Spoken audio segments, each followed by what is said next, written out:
الحمدللہ رب العالمین والعاقبۃ للمتقین والصلاۃ والسلام علی اشرف الانبیاء والمرسلین اما بعد فاعوذ باللہ السمیع العلیم من الشیطان الرجیم بسم اللہ الرحمن الرحیم قال اللہ تبارک و تعالی فی القرآن المجید والبرہان الرشید فَإِذَا قَضَيْتُمُ الصَّلَاةَ فَاذْكُرُوا اللَّهَ صدق اللہ مولانا العظیم وبلغنا رسوله النبی الکریم الامین نحن على ذلك لمن الشاهدين والشاكرين والحمد لله رب العالمين إن الله وملائكته يصلون على النبي يا أيها الذين آمنوا صلوا عليه وسلموا تسليما اللهم صل على سيدنا ومولانا محمد وبارك وسلم عليه الصلاة والسلام عليك يا سيدي يا رسول الله وعلى آلك وأصحابك يا سيدي يا حبيب الله حمد و ثنا کے بعد لائق صد عدل و تکریم جملہ سامنے ذی احتشام السلام علیکم ورحمۃ اللہ وبرکاتہ۔ اللہ رب العزت کا ناتعداد انگن شکر ہے کہ اس مالک کائنات نے جمعۃ المبارک کی ان روحانی ساعتوں میں ہمیں اپنا اور اپنے پیارے حبیب لبیب علیہ تحیۃ والثناء کا ذکر خیر کرنے کی توفیق عطا فرمائی، اور صدیق اکبر رضی اللہ تعالیٰ عنہ جن کا یوم گزرا ہے 22 جمادی الثانی، ان کی بارگاہ میں بھی قصیدہ پڑھنے کی توفیق عطا فرمائی۔ سامنے ذی احتشام آج کا ہمارا موضوع نماز کے بعد جو ہم کلمہ شریف پڑھتے ہیں یا کوئی بھی ذکر کرتے ہیں اس کے حوالے سے چند معروضات آپ کی گوش گزار کرنے کی سعادت حاصل کروں گا۔ اللہ رب العزت سے دعا ہے مجھے حق بیان کرنے اور ہم سب کو اس حق پر عمل پیرا ہونے کی توفیق عطا فرمائے۔ سامنے ذی احتشام اللہ رب العزت کا قرآن ہمیں ایک چیز کا حکم دے رہا ہے۔ سورۃ النساء کی آیا نمبر 103 میں اللہ رب العزت ارشاد فرما رہے ہیں فَإِذَا قَضَيْتُمُ الصَّلَاةَ فَاذْكُرُوا اللَّهَ۔ اللہ رب العزت کا قرآن کہتا ہے کہ اے لوگو، جب تم نماز پڑھ کر فارغ ہو جاؤ تو فوراً اللہ کا ذکر کرنا شروع کر دو۔ فَإِذَا قَضَيْتُمُ الصَّلَاةَ کہ پھر جب تم نماز پڑھ لو فَاذْكُرُوا اللَّهَ تو ساتھ ہی اس کو منسلک کر دیا، بس تم اللہ کا ذکر کرنا شروع کر دو۔ تو وہ لوگ جو اعتراض کرتے ہیں کہ نماز کے بعد ذکر نہیں کرنا چاہیے، تو ان کے لیے قرآن کی سب سے پہلی دلیل میں نے آپ کے سامنے پیش کر دی کہ اللہ رب العزت نے ہمیں حکم دے دیا کہ اے لوگو، جیسے ہی نماز سے فارغ ہو فوراً اللہ کا ذکر کرنا شروع کر دو۔ تو اہل سنت و جماعت کی مساجد میں یہ جو رب کا ذکر کیا جاتا ہے کلمہ شریف کی صورت میں لا الہ الا اللہ محمد رسول اللہ صلی اللہ علیہ وآلہ وسلم، اس کلمہ شریف کے جائز اور اس کلمہ شریف کو نماز کے فوراً بعد پڑھنے کی دلیل اللہ رب العزت کا قرآن ہمیں پیش کر رہا ہے۔ اس کے بعد احادیث مبارکہ کی روح سے ہم دیکھتے ہیں کہ آیا کہ یہ کلمہ شریف پڑھنا چاہیے یا نہیں پڑھنا چاہیے۔ تو اس میں مسلم شریف کی حدیث مبارکہ نمبر 1217 نمبر یعنی کہ 1217 نمبر حدیث مبارکہ حضرت عمر بن دینار رضی اللہ تعالیٰ عنہ سے مروی ہے۔ آپ فرماتے ہیں کہ مجھے ابو معبد نے حضرت ابن عباس کا یہ بیان پہلے سنایا، پھر بعد میں اس کا انکار کر دیا۔ یعنی کہ یہ حدیث مبارکہ انہوں نے پہلے مجھے سنائی تھی، لیکن کچھ عرصہ کے بعد میں نے دوبارہ جب ان کے سامنے یہ حدیث مبارکہ رکھی تو انہوں نے اس سے انکار کر دیا کہ میں نے آپ کو یہ نہیں سنائی تھی۔ بہرحال یہ حدیث مبارکہ مسلم شریف میں نقل کی گئی، امام مسلم اس حدیث مبارکہ کو لے کر آئے۔ یہ حدیث مبارکہ اس طرح ہے، آپ فرماتے ہیں کہ حضرت ابن عباس کا یہ بیان پہلے مجھے سنایا، بعد میں اس کا انکار کر دیا۔ حدیث کیا ہے کہ تکبیر کے آواز سن کر، نماز کے بعد تکبیر کی آواز سن کر ہمیں پتہ چل جاتا تھا کہ نبی کریم صلی اللہ علیہ وسلم کی نماز ختم ہو چکی ہے۔ یعنی کہ جب آقا کریم علیہ السلام سلام پھیر دیتے تھے تو اس کے بعد اللہ اکبر کی تکبیر بلند کرتے تھے، یعنی کہ اللہ کا ذکر کرتے تھے، اور اس ذکر کی اتنی آواز ہوتی تھی کہ حضرت عبداللہ بن عباس کہتے ہیں کہ وہ آواز مجھ تک پہنچتی تو میں یہ سمجھ جایا کرتا تھا کہ اب نبی کریم صلی اللہ علیہ وسلم نماز سے فارغ ہو چکے ہیں۔ ایک اور حدیث مبارکہ اسی متن کے ساتھ مسلم شریف کی 1218 نمبر ہے۔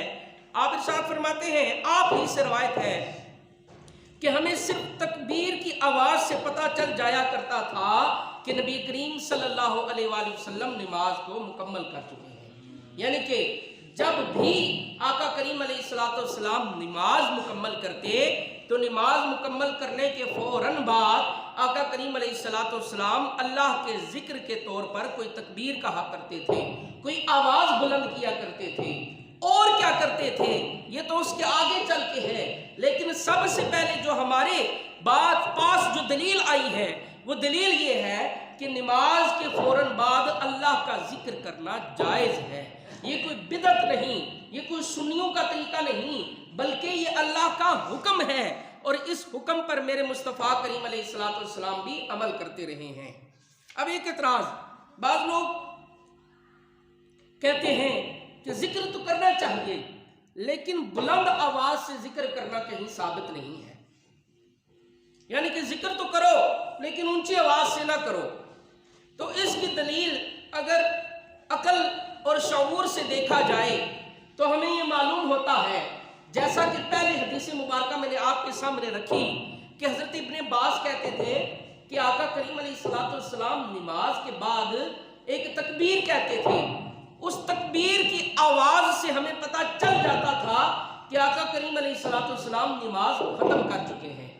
تو یہاں میں یہ کہنا چاہتا ہوں کہ اس کی آواز کم از کم اتنی بلند ضرور ہوتی تھی، اس تکبیر کی آواز اتنی اونچی ضرور ہوتی تھی کہ وہ لوگوں تک پہنچتی تھی، اور اونچی آواز کی وجہ سے ہی لوگ سمجھ جایا کرتے تھے کہ نماز مکمل ہو گئی ہے۔ مسلم شریف میں 1219 نمبر حدیث مبارکہ، حضرت عمر بن دینار رضی اللہ تعالیٰ عنہ اس کے راوی کرنے والے ہیں، لکھتے ہیں کہ حضرت ابن عباس رضی اللہ تعالیٰ عنہ نے اپنے آزاد کردہ غلام ابو معبد کو بتایا کہ نبی کریم صلی اللہ علیہ وآلہ وسلم کے زمانہ مبارک میں نماز کے بعد بلند آواز سے ذکر کرنا معمول تھا، بلند آواز سے ذکر کرنا معمول تھا۔ آقا کریم صلی اللہ علیہ وسلم فرماتے ہیں کہ جب میں یہ ذکر آپ رضی اللہ تعالیٰ عنہ حضرت ابن عباس فرماتے ہیں کہ جب میں یہ ذکر سنتا تو مجھے پتہ چل جایا کرتا تھا کہ لوگ نماز سے فارغ ہو چکے ہیں۔ بلند آواز سے ذکر کرنا، اس حدیث مبارکہ کی یہ الفاظ ہمیں بتاتے ہیں کہ معمول کے ساتھ بلند آواز سے ذکر کیا جاتا تھا، اور اس ذکر کی ابتدا کیسے کی جاتی تھی؟ اللہ اکبر کی صدا بلند کی جاتی تھی، یا کوئی اور الفاظ تکبیر کے طور پر استعمال کیے جاتے تھے، جس سے حضرت ابن عباس کہتے ہیں کہ مجھے پتہ چل جاتا تھا کہ نماز مکمل ہو گئی ہے۔ صحیح مسلم کتاب الصلاۃ حضرت عبداللہ بن عباس رضی اللہ تعالیٰ عنہ سے یہ روایت مروی ہے، 217 نمبر، آپ ارشاد فرماتے ہیں کہ بے شک فرض نماز سے فارغ ہو کر بلند آواز سے ذکر کرنا حضور کے زمانہ مبارک میں جاری کر دیا گیا تھا، حضور کے زمانہ مبارک میں جاری کر دیا گیا تھا۔ آپ نے باقاعدہ یہ الفاظ لکھے ہیں صحیح مسلم شریف میں، امام مسلم رحمۃ اللہ تعالی علیہ نے، آپ لکھتے ہیں ان رفع الصوت بالذکر حين ينصرف الناس من المکتوبۃ کان علی عہد النبی صلی اللہ علیہ وآلہ وسلم، ان رفع الصوت، بے شک بلند آواز کے ساتھ، بالذکر، بلند آواز کے ساتھ ذکر کیا جاتا تھا، آہستہ آواز کے الفاظ نہیں آئے، بلکہ مسلم شریف کی ہی اس حدیث مبارکہ میں آیا کہ بلند آواز کے ساتھ اللہ کا ذکر کیا جاتا تھا۔ کانا علی عہد النبی صلی اللہ علیہ وآلہ وسلم، حضور نبی کریم صلی اللہ علیہ وسلم کے زمانے میں بھی یہ کام کیا جاتا تھا۔ یہ کون بتا رہا ہے؟ آقا کریم علیہ السلام کے پیارے صحابی حضرت ابن عباس، حضرت عبداللہ بن عباس، آقا کریم کے پیارے چچا حضرت عباس کے بیٹے، وہ یہ بتا رہے ہیں۔ آگے اس بات کے اوپر آج کل کے ایک مولوی صاحب، مولوی تو نہیں خیر وہ اپنے آپ کو انجینئر کہتے ہیں، وہ اعتراض کرتے ہیں کہ مشکات شریف کی ایک حدیث مبارکہ بیان کی ہے، اس حدیث مبارکہ میں جو مشکات شریف کے امام ہیں صاحب مشکات شریف، انہوں نے مسئلہ تھوڑا سا مس ہینڈل کر دیا ہے۔ یہ ان کے الفاظ ہے کہ انہوں نے مسئلہ تھوڑا سا مس ہینڈل کر دیا ہے۔ کس طرح مس ہینڈل کیا ہے؟ انہوں نے یہاں بیان کر دیا ہے کہ بلند آواز سے ذکر کیا جاتا تھا، حالانکہ مسلم شریف میں اس طرح کی کوئی بات موجود نہیں۔ تو میں آپ کو باقاعدہ اس کا حوالہ دے کر بتاتا ہوں۔ مشکات المصابیح باب الذکر بعد الصلاۃ الفصل الثالث 88 نمبر صفحے پر یہ حدیث مبارکہ حضرت عبداللہ بن زبیر رضی اللہ تعالیٰ عنہ سے مروی ہے۔ آپ فرماتے ہیں کہ رسول اللہ صلی اللہ علیہ وآلہ وسلم جب اپنی نماز سے سلام پھیرتے تو بلند آواز سے فرمایا کرتے تھے۔ کیا فرمایا کرتے تھے؟ لا الہ الا اللہ وحدہ لا شریک لہ لہ الملک ولہ الحمد وہو علی کل شیء قدیر۔ اور یہ بات ذکر کرنے کے بعد یہ مرزا صاحب کے الفاظ میں نے آپ کو سنائے تو آپ نے جو ہے اس پر یہ اعتراض کیا کہ مسلم شریف میں یہ الفاظ موجود نہیں، جبکہ مسلم شریف کی جو حدیث مبارکہ ہے وہ میں نے آپ کے سامنے پہلے ہی رکھ دی ہے۔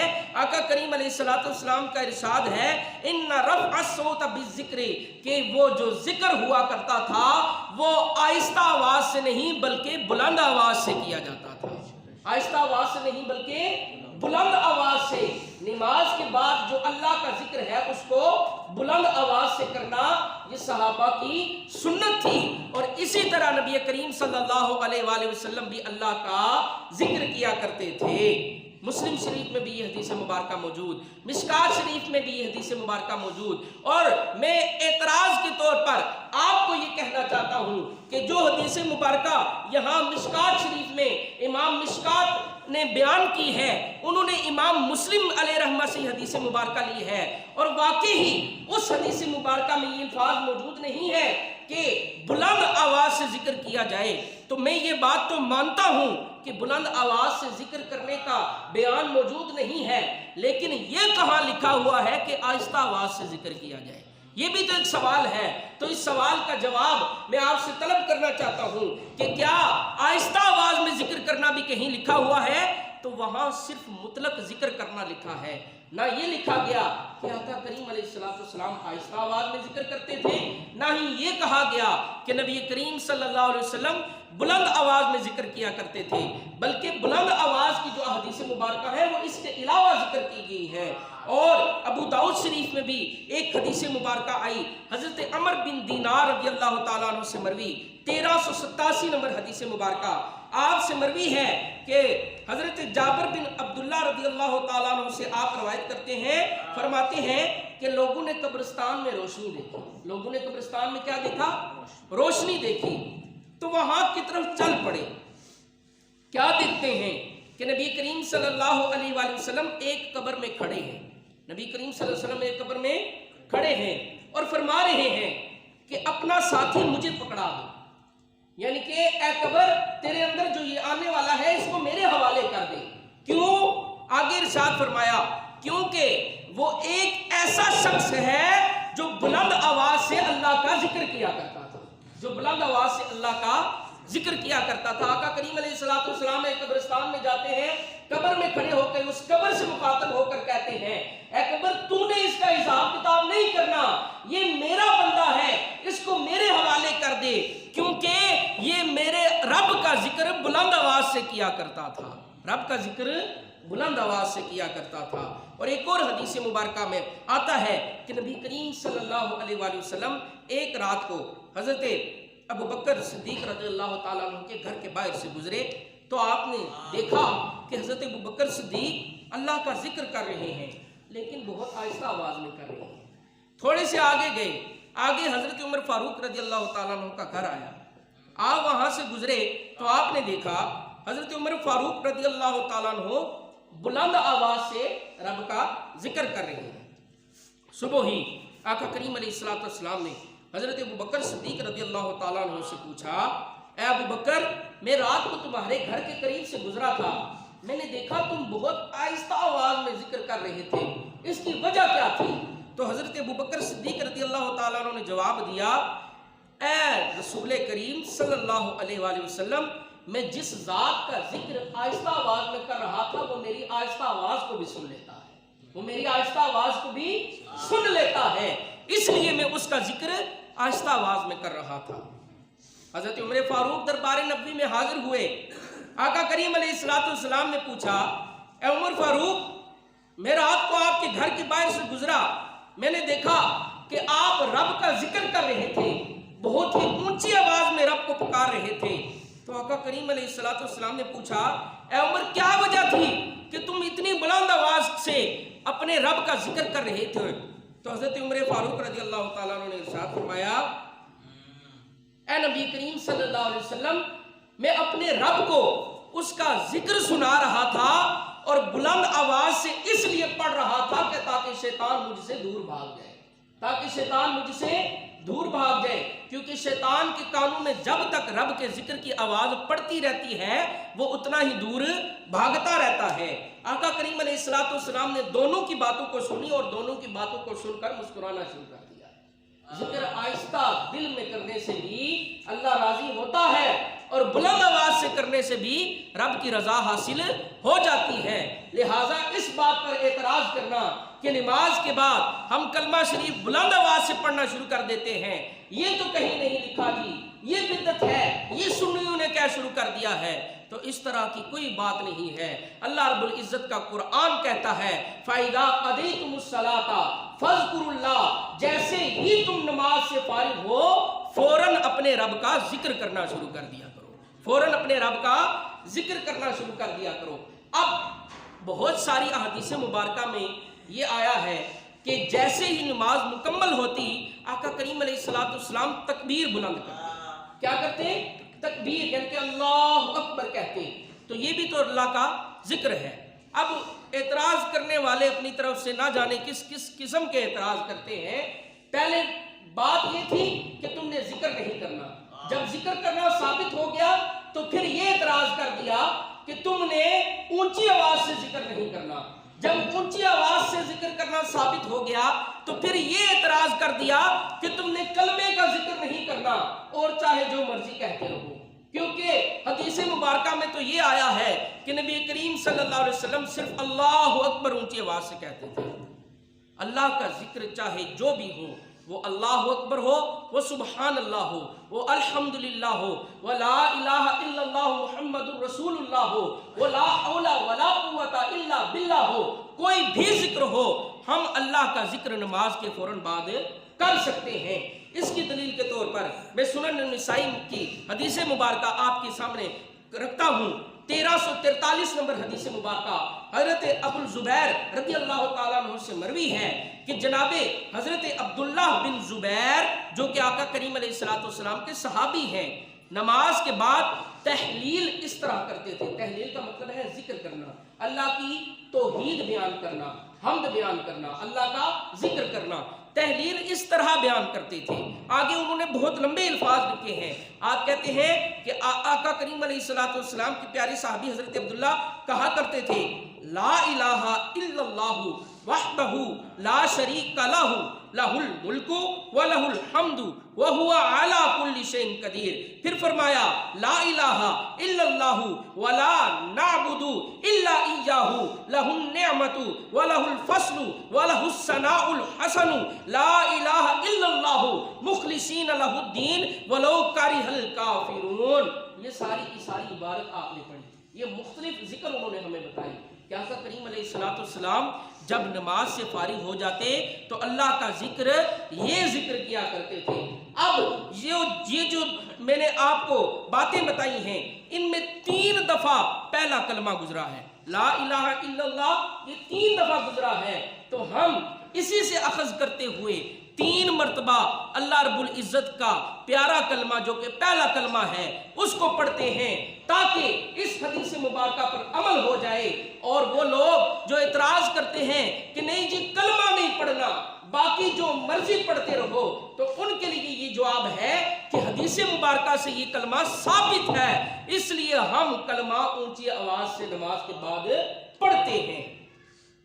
آقا کریم علیہ السلام نے پھر ارشاد فرمایا کہ انہی کلمات کو نماز کے بعد پڑھتے رہا کرو، انہی کلمات کو، یہ لا الہ الا اللہ وحدہ لا شریک لہ لہ الملک والحمد وہو علی کل شیء قدیر، یہ بھی پڑھا کرو۔ اور دوسری جو بات بیان کی وہ بھی سارے کے سارے، تم تکبیر بھی پڑھ سکتے ہو، تم رب کی ثنا بھی پڑھ سکتے ہو، تم پہلا کلمہ بھی دوسرا کلمہ بھی، یہ سارے کے سارے رب کی تعریفیں ہیں۔ تم کسی بھی قسم کی تعریف جو رب کے ساتھ مشتق ہے اس کو نماز کے ساتھ کر سکتے ہو، یہ کرنا سنت ہے۔ بخاری شریف میں حضرت ابن عباس رضی اللہ تعالیٰ عنہ سے مروی ہے 799 نمبر حدیث مبارکہ، فرمایا کہ نبی کریم صلی اللہ علیہ وسلم نماز مکمل ہونے کو تکبیر کی آواز سن کر پہچان لیا کرتے تھے۔ ابن عباس فرماتے ہیں کہ ہم نبی کریم صلی اللہ علیہ وسلم کی نماز کو مکمل جو ہو جاتی تھی آقا کریم علیہ السلام کی نماز، تو ہم تکبیر کی آواز سے پہچانا کرتے تھے۔ سلام پھیرنے کے بعد آقا کریم علیہ السلام بلند آواز سے اللہ اکبر کہتے تھے، جس کی وجہ سے ہمیں معلوم ہو جایا کرتا تھا کہ نبی کریم صلی اللہ علیہ وآلہ وسلم کی نماز مکمل ہو گئی ہے۔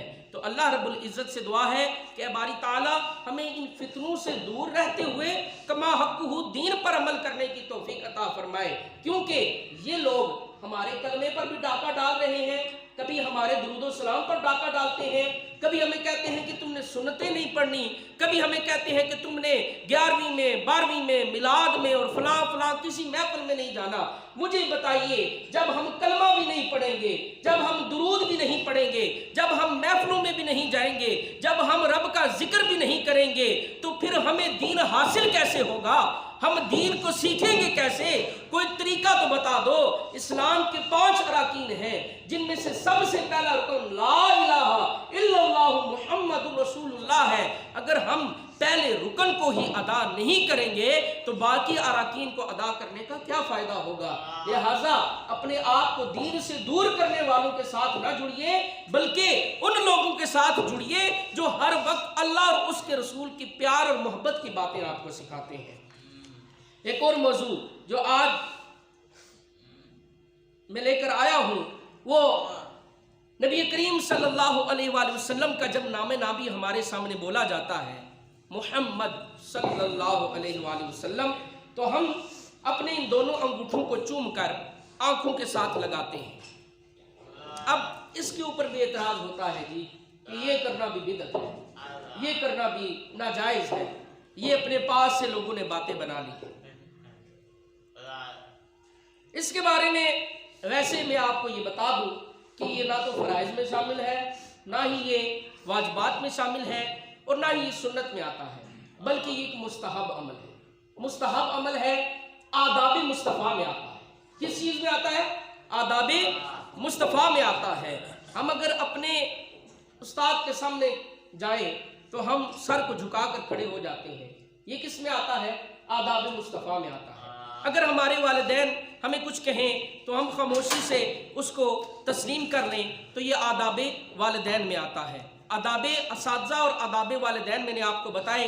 اسی طرح جب نبی کریم صلی اللہ علیہ وآلہ وسلم کا نام نبی ہمارے سامنے بولا جائے تو ہم اپنے سر کو جھکا لیں یا آپ کے نام کو چوم کر آنکھوں سے لگا لیں، تو یہ بھی آداب مصطفیٰ میں آتا ہے۔ بلکہ آج کل کے آپ ترکی کے کلچر کو بھی دیکھ سکتے ہیں جو کہ صدیوں سے چلا آ رہا ہے۔ جب بھی ان کے سامنے آقا کریم علیہ السلام کا نام لیا جاتا ہے تو اپنے دل پر ہاتھ رکھ کر اپنی گردن کو اس طرح جھکا لیتے ہیں۔ یہ کیا ہے؟ نبی کریم صلی اللہ علیہ وآلہ وسلم کا ادب ہے، آقا کریم علیہ السلام کا ادب کر رہے ہوتے ہیں۔ اس حوالے سے تفسیر روح البیان جلد نمبر 7 صفحہ نمبر 229 پر آیا ہے کہ جب حضرت آدم علیہ السلام جنت میں تھے تو آپ کو حضور نبی کریم صلی اللہ علیہ وآلہ وسلم کا نام نظر آیا تو آپ نے شوق پیدا کیا کہ یہ جس کا بھی نام ہے میں اس سے ملوں.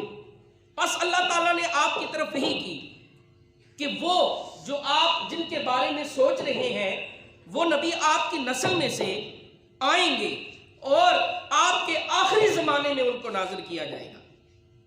بس حضرت آدم علیہ السلام نے کہا اے باری تعالیٰ میں ان سے ملاقات کرنا چاہتا ہوں. تو اللہ تعالیٰ نے آپ کی طرف وحی فرمائی اور آپ کے دائیں ہاتھ کی شہادت کی انگلی میں نور مصطفیٰ کو ڈال دیا. دائیں ہاتھ کی شہادت کی انگلی میں نور مصطفیٰ کو ڈال دیا.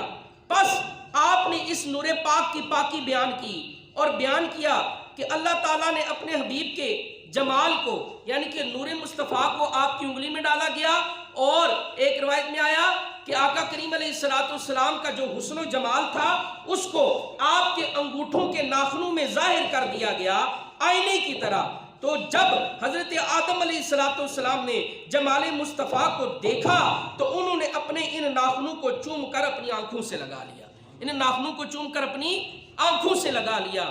تو ایک نبی اگر یہ کام کرے تو کیا ہمیں یہ کام کرنا کیوں برا لگتا ہے؟ ہم اسے کیوں بدعت اور شرک کے فتووں میں تولتے ہیں؟ یہ اس طرح کی کوئی بحث نہیں ہے بلکہ یہ فقط ادب مصطفیٰ میں آتا ہے. فتاوی شامی باب الاذان جلد نمبر 1 صفحہ نمبر 293 میں علامہ ابن عابدین شامی رحمۃ اللہ تعالیٰ علیہ فرماتے ہیں کہ اذان میں پہلی شہادت پر تم یہ کہا کرو صلی اللہ علیہ یا رسول اللہ. اذان میں جب پہلی شہادت پڑھی جائے تو تم کہا کرو صلی اللہ علیہ یا رسول اللہ. اور یہ کہنا مستحب ہے. یہ کہنا کیا ہے؟ مستحب ہے. نہ بھی کہو تو کوئی مسئلہ نہیں ہے لیکن کہو گے تو تمہارے نامہ اعمال میں اضافہ ہو جائے گا. دوسری شہادت پر اشہد ان لا الہ الا اللہ 2 دفعہ کہا جاتا ہے نا. جب دوسری بار کہا جائے اشہد ان محمد رسول اللہ, جب یہ دوسری دفعہ کہا جائے تو تم کیا کہا کرو؟ قرۃ عینی بک یا رسول اللہ. یا رسول اللہ آپ کی بدولت میری آنکھوں میں ٹھنڈک ہے. آپ کی بدولت میری آنکھوں میں ٹھنڈک ہے. اور جب یہ الفاظ کو ہو تو اپنے انگوٹھوں کے ناخنوں کو چوم کر اپنی آنکھوں پر لگا لیا کرو. اپنے انگوٹھوں کے ناخنوں کو چوم کر اپنی آنکھوں پر لگا لیا کرو. اور پھر یہ کہا کرو اللہم متعنی بالسمع والبصر, اے اللہ مجھے کانوں اور آنکھوں سے نفع عطا فرما, بے شک تو ایسا کرنے والا ہے. علامہ ابن عابدین شامی رحمۃ اللہ تعالیٰ علیہ یہ حدیث مبارکہ نقل کر رہے ہیں اور اس کے آخری الفاظ یہ ہے کہ ایسا کرنے والے پر نبی کریم صلی اللہ علیہ وآلہ وسلم قیامت کے دن جنت میں جاتے ہوئے اس کی قیادت فرمائیں گے. جنت میں جاتے ہوئے اس کی قیادت فرمائیں گے. ذکر السخاوی فی المقاصد الحسنہ میں امام دہلی رحمۃ اللہ تعالیٰ علیہ صفحہ نمبر 384 حدیث مبارکہ نمبر 1021 حضرت ابوبکر صدیق رضی اللہ تعالیٰ عنہ کی یہ حدیث مبارکہ ہے کہ جب انہوں نے مؤذن کو یہ کہتے ہوئے سنا کہ اشہد ان محمد رسول اللہ تو انہوں نے یہی کلمات دہرائے اور شہادت کی دونوں انگلیوں کے پوروں کے پیٹ کو بوسہ دیا اور انہوں نے ان کو بوسہ دیتے ہوئے اپنی آنکھوں کے ساتھ لگا لیا. یعنی کہ یہ جو 2 شہادت کی 2 انگلیاں ہیں ان کو بوسہ دے کر اپنی آنکھوں سے لگا لیا. تو ان انگلیوں کو ان ناخنوں کو بوسہ دے کر آنکھ پر لگانے سے یہ کوئی بدعت نہیں ہوتی, یہ کوئی غیر شرعی عمل نہیں ہوتا بلکہ یہ فقط آداب مصطفیٰ ہے. اور جتنی ہم مصطفیٰ کا ادب احترام اور ان سے محبت کریں گے اتنا ہی دین مصطفیٰ ہمارے اندر اترتا جائے گا. اللہ رب العزت ان دونوں مسائل کو ہمیں سمجھنے کی توفیق عطا فرمائے. پہلا مسئلہ جو میں نے بیان کیا کہ نماز کے بعد جو ذکر کیا جاتا ہے یہ چاہے بلند آواز سے کیا جائے چاہے پست آواز سے کیا جائے چاہے نہ کیا جائے, اس میں کسی قسم کی کوئی ممانعت کوئی حرج کوئی بدعت کچھ بھی نہیں ہے. یہ آپ کے اوپر ہے کیونکہ اللہ رب العزت نے ارشاد فرما دیا فَإِذَا قَضَيْتُمُ الصَّلَاةَ فَاذْكُرُوا اللَّهَ کہ جب تم نماز سے فارغ ہو جاؤ فوراً اللہ کا ذکر کرنا شروع کر دو. تو اللہ کا ذکر چاہے تم جب بھی کرو, نبی کا ذکر تم جب دل چاہے تمہیں کرو, تمہیں کوئی بدعت کے فتووں میں نہ تولے. یہ تو ہمارے اس دور کے عجیب قسم کے شرور اور فتن پیدا ہو گئے ہیں. اللہ رب العزت ان سے محفوظ رہتے ہوئے ہمیں اپنا دین بچانے کی توفیق و استطاعت فرمائے. تمامی احباب سنت ادا فرما لیں. وآخر دعواہم ان الحمد للہ.